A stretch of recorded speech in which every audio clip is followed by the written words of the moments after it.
secret dudes. What's going on there? You're going to learn something today. Worst case scenario, you're going to learn something about the Bible and what leads up to it and kind of what's going on in the story that you said everyone's heard. Better case, you're going to learn and be inspired about how other parts of God's Word that might seem just crazy. I mean, there are parts of the Bible that just seem crazy that there's no way you could believe that or bring that into your life. Love your enemies, welcome the immigrant.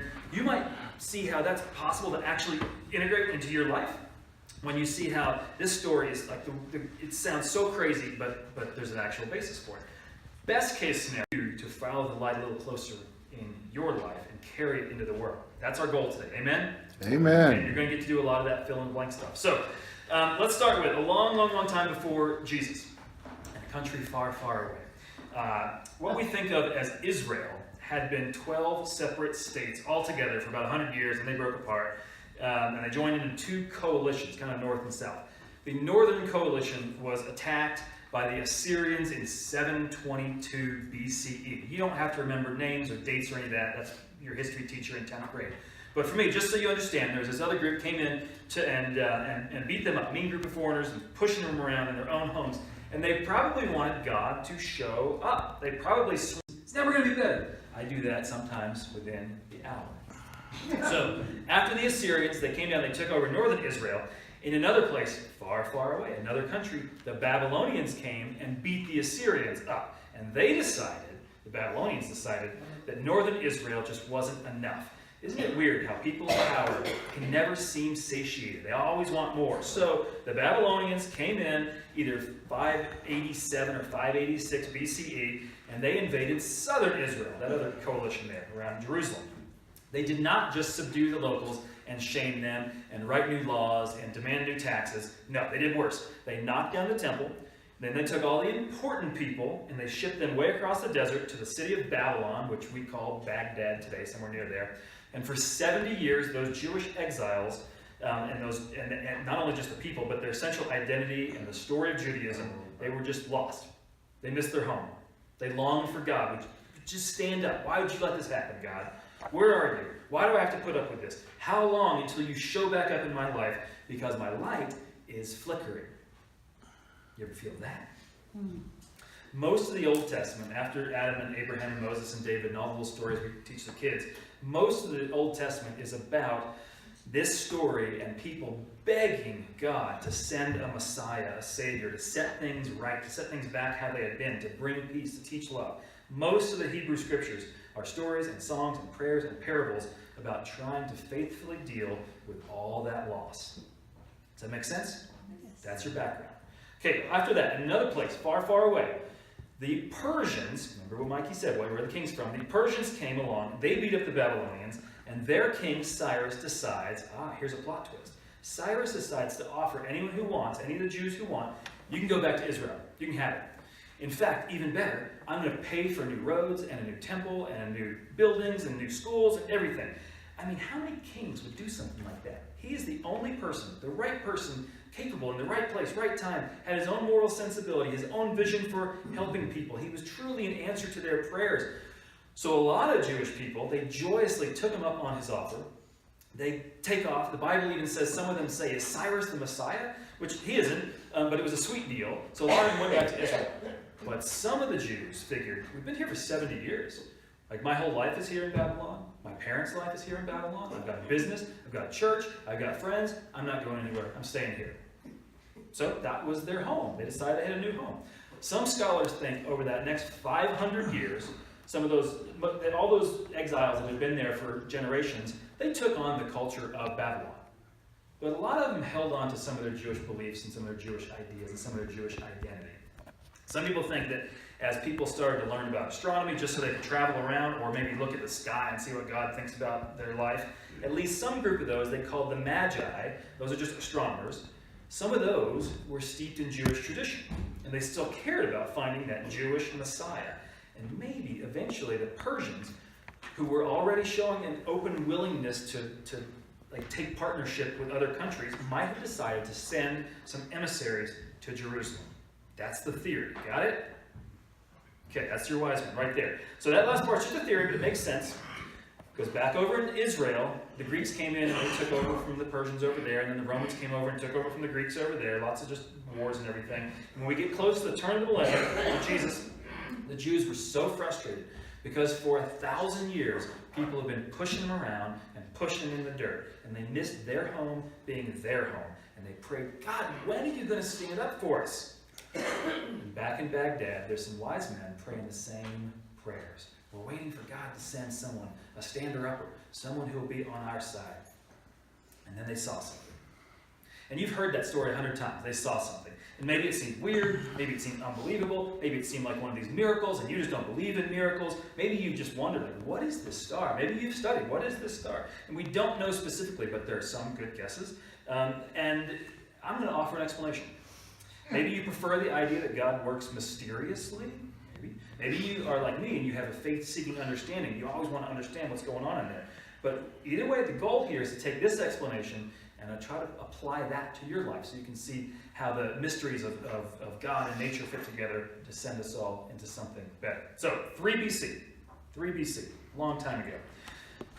In Babylon, some men were watching the sky, as they did. And they noticed, rising on the eastern horizon, the star Regulus. Does that sound like any English word to you? Regulus? Latin. It is Latin, but the English word, the closest English word to Regulus is regal, right? It's the king star. It's what has always been known as the king star. So the king star, rising in the east, as it does every year at that same time. Here in Nederland, it happens in February, because we're on the other side of the world, right? So we see it in February. They saw it in September. So they're the only place in the world where it's going to rise in the east at that exact time. So that happens every year, except this year there's another star doing something funny. The Greek for planet is wandering star, because most stars they go like this, but some planets they do other things. So Regulus and another planet decide to get close together. Anyone have an idea what the other planet is? Mars. Jupiter. Oh, wow. Jupiter, which is named after the highest of the Roman god, often called the king planet, comes and gets really close to each other. How do they get so close? Well, like I said, stars all go like this. You've seen that. You can go and watch that. But planets, we know that they can seem to go all over the place in the sky. They don't follow the same order. So if I'm walking around this pulpit in a circle, if I'm going to do this perfect circle, then right about now, I look almost still to BG, because I'm at the edge of my orbit, right? But if I'm over here, I look like I'm going fast as can be. But if I get over here, I look really still to Daniel. But to BG, I'm really moving fast because we're all in different perspectives. And on Earth, we're moving. Back in September of 3 BC, the wise men are watching the star. This is Regulus, the Jupiter, get really close and do a little circle, and then get really close and do a little circle, and then get really close and do a little circle. Almost like one king has crowned another king. You don't have to believe in God at all. You can go check out, Emily has the software. You can go look at it and see it happen in the sky from her software. But just to clarify, if you were in Denver in 3 BC, you wouldn't see this because you weren't seeing the eastern sky. If you were in Jerusalem in 3 BC, you wouldn't see this because it's over the horizon. But the wise men are in the right place, the right time, and they were the ones who had the understanding to see the king star rise and get circled by the king planet. Make sense? Easy. But that stuff happens all the time. Planets do this all the time. It could be a simple astronomical coincidence, except Regulus is at the foot of a particular constellation. Any clue which one that is? Leo. Leo is a lion. And lion is the symbol of Judah, southern Israel itself. So if you choose to see it, always has been the symbol for southern Israel. If you choose to see it, you see a king crowning a king in Israel. But that's not nearly enough to pack up some camels and walk across a desert. These guys are professionals, and they're not going to leave their families on a hunch. Except Jewish New Year. Do you know what that word is? What the title is? Jewish New Year is Rosh Hashanah. Rosh Hashanah. Yeah, that's Jewish New Year. It happens usually around September. So this year in 3 BC, it happens to be what we call September 11th. And on the morning of September 11th, from Babylon, the wise men watched Jupiter doing that thing at the feet of Leo, and dawning, and they realize as the sun comes up, the constellation that follows Leo is the constellation Virgo. Virgo is Latin for? Virtue. Virgin. Oh, virgin. Yeah, virgin. Any virgins in the Bible? Huh. So the wise men are looking at this and thinking, wow, king crowning a king in the Jewish nation with a virgin on New Year? Something new? They couldn't see the Virgo constellation because it was as the sun was rising, but they knew where it was, so they could picture that the sun was in the virgin's hand, and the new moon at the new year is an empty moon right at the feet of the virgin. And they thought, wow, that's interesting. But it's just stars. We're rational. We're not crazy religious people. We're not going to go all the way to Jerusalem for that. But let's keep watching, which they did. If you fast forward, 9 months or so, on 17 June 2 BC, you don't have to believe anything about God or Jesus or virgins or anything to just look at the stars. You can do that on the software. But if you go back to Babylon and look at what was in the sky on 17 June 2 BC, that's 9 months and 6 days after the Jewish New Year. Regulus is no longer in the east, but it's way over in the west. Now, Jupiter is no longer circling it. Now Jupiter is coming right up next to another planet named Venus. Men are from Mars, women are from Venus. Venus is the mother planet. So now we have a story of a king circling a king in a Jewish nation with a virgin in a new year and a mother. And so it might only happen once in a while, but when those two come together, it's the brightest star that anyone had ever seen in that spectrum of time. If you were 70 years old and you looked up and you saw those stars right next to each other, it's the brightest star you've ever seen. And those wise men, the symbolism just started to take them over and convince them. It's not just religious mumbo jumbo. They started to believe that maybe a virgin was giving birth to a baby that would be the king of the Jews. So they packed up the camels, they went to Jerusalem. Make sense? You don't have to agree with it. You might just see the stars. But to them, they were convinced something was going on. So it took a while to get permission from Persia and to get the camels ready and hike so far. So 6 months later, now we get to the story that Dean read. All that's backstory to get to the story Dean read. You've heard 100 times. It has always seemed so quaint, maybe miraculous, maybe silly. But under this explanation, it kind of makes sense that they're here in Jerusalem.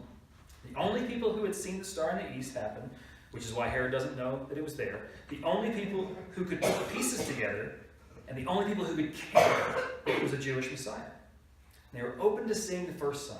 They were patient enough to wait for the second sign.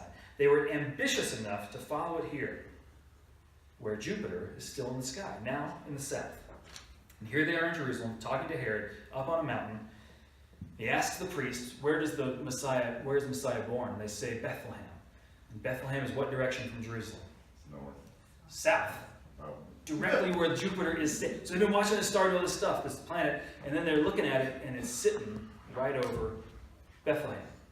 And not only that, but when I was walking around the pulpit, and the star appears to stop from a particular direction, guess what night the star stops in it's called retrograde motion. Guess what night the star happens to stop? 25th of December. 25th of December. Again, you don't have to believe in God, stars, Bible, anything. Go and look at the software.